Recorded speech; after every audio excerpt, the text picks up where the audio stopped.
Today we're going to do section 2.1, properties of numbers. So we're going to learn some properties of addition and multiplication. So the first one is commutative property of addition and multiplication. So the key to this one is to know that order does not matter.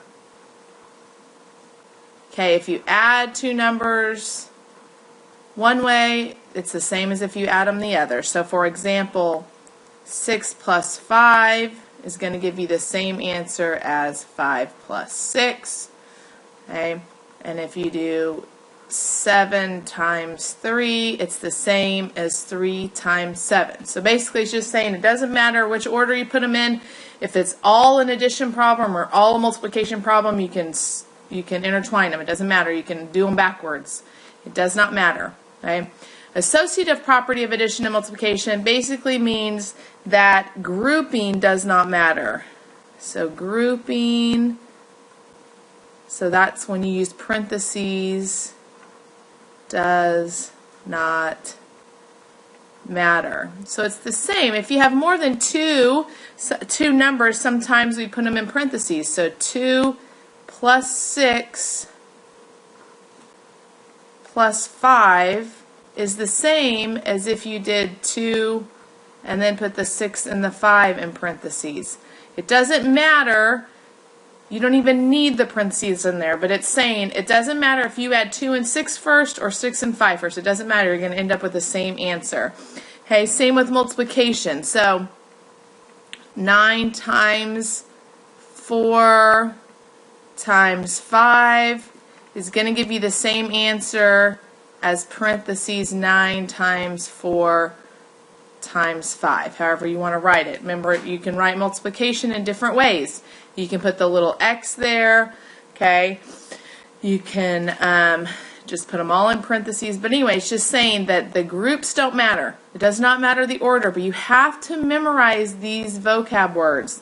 Okay, commutative, the order doesn't matter. Associative has to deal with grouping. The grouping doesn't matter. Okay?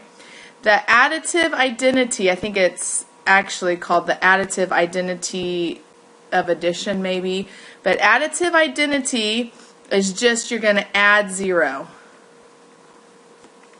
Whenever you see the identity word, that means how do you get the number besides 0? So for example, 6 plus 0, you're going to get 6. You're not really adding anything to it. That's the additive identity. You ended up with the original number. Okay, so anything plus 6, or I'm sorry, plus 0 is going to give you back the number, the constant. Okay, so the 0 doesn't add any value to it. So that's called the additive identity. The multiplicative identity is how do you get, so let's do 6 again. You do 6 times 1 to get 6. Remember that identity, you're trying to go back to that original number, okay, or the number that's not 1. You could put 1 first. 1 times 10 is 10. Okay, so on that one you add 0. On this one you multiply by 1. Alrighty, moving on. Next one. Okay, so let's do some examples. We're just going to name the property. So when you look at this, 8 plus 6 is equal to 6 plus 8. So it doesn't matter the order. Okay, we're just naming the property. So this is going to be the commutative. It's not commutative, it's commutative, but whatever. Number 2, A plus parentheses B plus C equals parentheses A plus B plus C. So this has to do with grouping and the order. It doesn't change. If there was a subtraction sign over here, it would be completely different. Okay, so this is going to be associative. Alrighty. Okay, so down here, the same thing works for multiplication, just like we did before. Alright, so why don't you guys fill out the next 3, 4, and 5, pause it and do it, and I'll check them. Alright, so using mental math, so now you're actually going to solve it.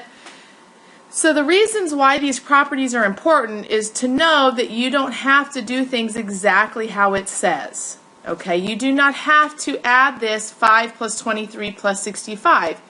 It makes more sense to add the 5 and the 65 together. You can do that mentally.